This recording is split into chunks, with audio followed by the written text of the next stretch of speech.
Whoever said women are the weaker sex obviously hadn't heard of these badass ladies. We are part of one another. Always. Welcome to Miss Mojo, and today we'll be counting down our picks for the top 10 female warriors in history.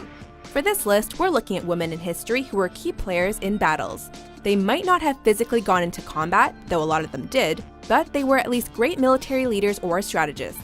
We won't be including female warriors from legends, like Mulan, but only warriors who appear in actual historical texts.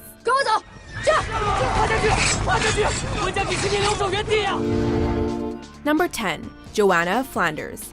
It's not for nothing that philosopher David Hume described her as the most extraordinary woman of the age. Joanna of Flanders, Duchess of Brittany and wife of John of Montfort, fought fiercely and tirelessly when her husband the Duke was apprehended during the War of the Breton Succession, an early part of the 100 Years' War. She was not only a strategist and politician, she also took up arms, dressed in armor, and rode into battle, urging the other women to do the same. Taking advantage of the enemy's unguarded camp during the siege of Hennebont, she led a force of soldiers to burn the enemy's supplies and was thereafter known as Jeanne la Flamme, Joanna the Flame. Number 9. Fu Hao. Fu Hao has a very famous example. The blade is about a foot wide. It's the largest yue axe, I think, that's been found so far. Now, this not only indicates status, but probably warrior status. In ancient China, the kings had many wives, but they weren't usually military generals. Fu Hao was the notable exception. She may have been just one of the reportedly 60 wives of King Wu Ding of the Shang dynasty, but she was also definitely the most famous, the most respected, and the fiercest. The Shang dynasty had been at war with the Two Fang for generations, and Fu Hao defeated them in a single battle. More military campaigns followed, with Fu Hao commanding an army of 13,000 soldiers. Not only that, but she was also a high priestess. She had a fiefdom of her own, and she was buried in a lavish tomb surrounded by weapons. Number 8. Lakshmi Bai, the Rani of Jhansi. I am not afraid of his gun. I am not a coward. I know. Born into one of India's priestly subcastes, Rani's education was atypical for Indian women.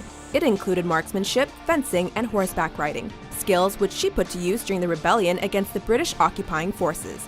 Rani married the Maharaja of Jhansi, but when he died, the British tried to strip her of her power. Rani was not prepared to take that lying down, and the Queen fought to keep her throne and to expel the British troops during the Great Indian Rebellion of 1857. If money is all you are fighting for, here, take this. And if any one of you dares harm my Jhansi, I shall have him executed. It was said that she would charge into battle on horseback, holding the reins with her teeth because she had a blade in each hand and her adopted child strapped to her back. Now that's multitasking.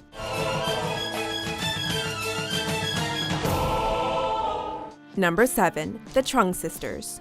Trung Trắc and Trung Nhi were born in Giao Dzi in modern northern Vietnam, which was under the dominion of China at the time. The sisters learned martial arts from a young age and went on to study the art of warfare, as they lived in a world where the Vietnamese were mistreated by the Chinese overlords. Surprisingly, the two sisters, they know martial arts because of their father. He taught them when they were young. So they themselves turned around and taught the people how to fight, how to use armor, how to use swords, everything else. When Trung Trac's husband was executed for protesting against the Chinese, the two sisters rose up in rebellion. They led a revolt against the Han Dynasty. They expelled the Chinese from their village and mustered an army that included many female soldiers. Over the next 3 years, they pushed back the Chinese and liberated the kingdom of Nanyue, which they then ruled together as queens. They see how the people are suffering and they just stood up and just fought the emperor. And that's, to me, is amazing. Number 6. Tomoe Gozen. I am Tomoe Gozen, swordswoman of the Minamoto clan, champion, consort, and war captain to Kiso Yoshinaka. I bow to no man. In feudal Japan, it was actually quite common for women to be trained in martial arts. Most of these women, however, practiced only defensive fighting. Tomoe Gozen was one of the rare women who engaged in offensive fighting, and she became one of the most badass samurai warriors in history. The Lord Kizo, also known as Minamoto no Yoshinaka, was so impressed with her strength and courage that he made sure she fought alongside his clan in the Genpei War. She fought bravely among her master's forces, defeating enemy soldiers and allegedly taking the head of one of them as a trophy, though they were ultimately defeated at the Battle of Owazu.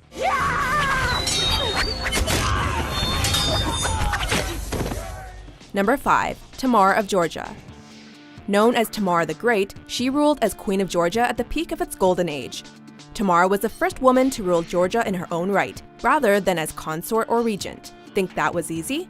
Once her father, the king, died, she had to fight to maintain her power. Using her enormous army and her sneaky politics, she defeated everyone who opposed her rule and replaced them with people loyal to her.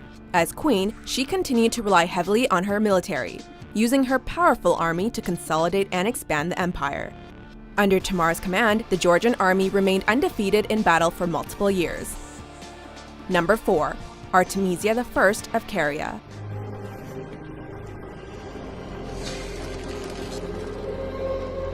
Her name comes from Artemis, the ancient Greek goddess of the hunt, and it's certainly appropriate in this case.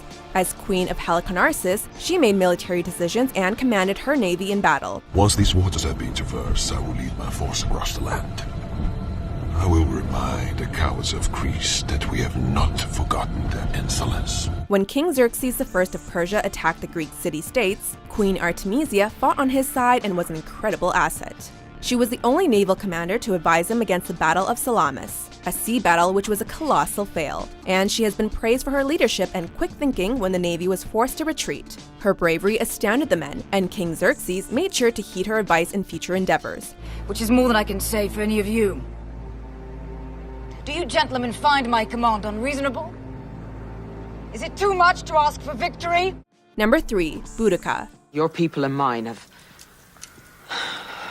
have wasted too many years fighting amongst ourselves. We have a real enemy now. In a time when the British Isles were occupied by the Roman Empire, Boudica's husband was king of a small tribe. When he died, he left his kingdom jointly to his daughters and the Roman emperor. But the will was ignored, and his family was assaulted. Furious, Boudica roused the local tribes and led a revolt. They burst out of East Anglia like a tidal wave of fire. And what follows, according to the Roman historians that we have, is an orgy of psychosexual destruction. With her army of 100,000, she attacked the Roman settlements at Camulodunum, Verulamium, and Londinium, now known as London, and forced the Romans to flee. In the course of the 3 attacks, tens of thousands of Roman occupiers were killed, while Boudica commanded from her chariot. Although her victory was short-lived, she is remembered for her bravery and cunning.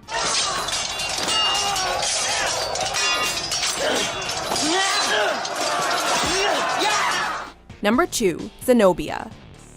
Queen Zenobia was married to the king of the Palmyrene kingdom in Syria, who had wrested control after a turbulent period of years. When her husband was subsequently assassinated after ruling for several years, she seized control. Kicking out her enemies, she significantly expanded the empire, in honor of her husband's memory and as a legacy to pass on to their infant son. She captured Egypt, freeing it from the Roman Empire, and proclaimed herself Queen of Egypt as well. She was clearly an accomplished leader, but she was also such a fierce fighter that she was even known as Warrior Queen. Before we unveil our top pick, here are a few honorable mentions. The most famous of all Apache leaders, Geronimo, called her woman warrior. Her older brother, Victoria, relied on her as his most important weapon in war.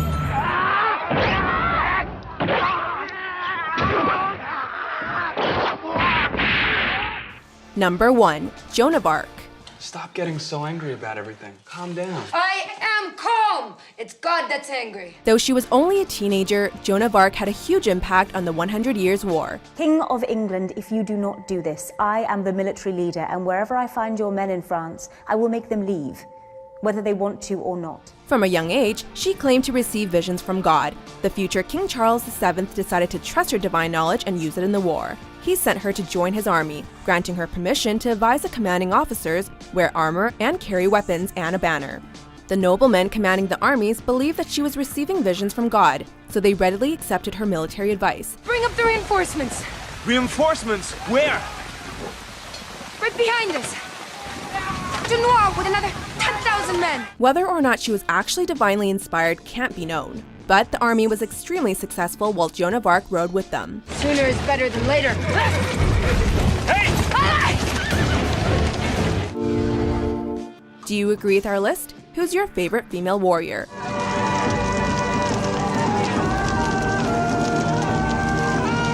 For more captivating top 10s published daily, be sure to subscribe to Ms. Mojo. Go home!